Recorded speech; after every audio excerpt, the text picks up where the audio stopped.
Saviez-vous qu'est-ce que le street art? Le street art ou art de rue est une forme d'expression artistique dans les espaces publics, comme les bâtiments ou les murs. Il peut prendre plusieurs formes, par exemple les graffitis, les peintures murales ou les affiches artistiques.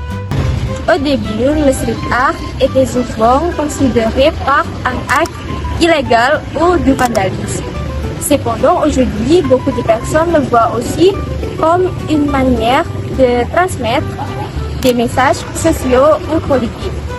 Le street art permet aux artistes d'exprimer leurs idées librement et de rendre l'art plus accessible à tout le monde, pas seulement dans les musées ou les galeries. Franchement, beaucoup de personnes pensent que le street art c'est seulement du vandalisme ou des graffitis qui salissent les murs. Mais ce n'est pas toujours vrai. Le street art peut aussi avoir des effets positifs dans la société, dans la culture et même dans l'économie. En plus, dans une société démocratique, chacun a le droit de donner son opinion. Le problème, c'est que tout le monde n'a pas accès à la télévision ou aux grands médias.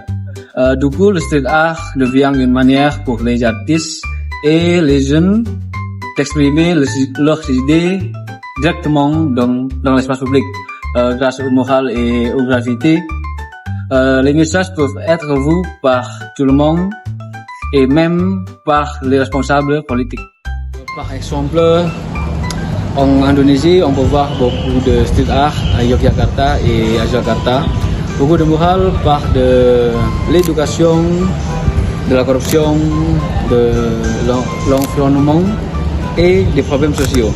De la pandémie de Covid-19, certains murales donnaient aussi des messages de santé et critiquaient la gestion de la pandémie. Il y a aussi le kampung warna-warni à Malang, grâce aux couleurs et aux peintures murales. Ce quartier est devenu très célèbre et attire beaucoup de touristes.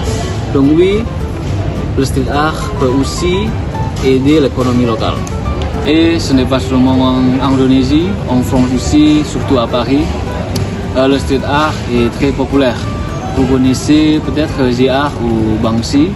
Leurs œuvres parlent souvent de politique, de guerre ou des injustices sociales. On trouve aussi du street art célèbre à Berlin avec le mur de Berlin ou encore à Melbourne, où certaines rues sont connues dans le monde entier pour leur mural artistique. Donc selon moi, il ne faut pas voir le street art seulement de manière négative. Bien sûr, il y a des limites et il faut respecter les espaces publics, mais quand il est fait de manière responsable, le street art peut devenir un art, un moyen de communication et aussi un symbole de liberté d'expression.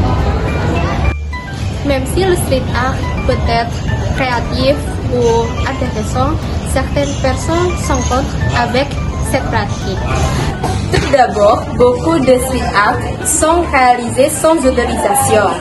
Dans ce cas, ils peuvent être considérés comme une manière de vandalisme parce qu'ils détruisent les espaces publics. Par exemple, dans plusieurs grandes villes à l'étranger, comme Paris ou New York, certains monuments historiques sont couverts avec des graffitis illégaux. Certaines personnes pensent que cela donne une image sale de la ville. Ensuite, certains dessins ou messages peuvent être offensants ou inappropriés. En Indonésie, par exemple, on peut parfois voir des graffitis vulgaires ou des messages politiques trop agressifs. Exprimer des opinions sociales ou politiques n'est pas un problème. Mais quand les messages sont trop agressifs avec des images vulgaires, cela devient inapproprié pour un espace public. Enfin, certaines personnes considèrent que le street art n'est pas toujours de vrai art, car il est parfois réalisé sans respect des règles ou des espaces publics. Dans ce qui me concerne, je suis convaincue que le street art est indispensable car il permet de réenchanter la ville.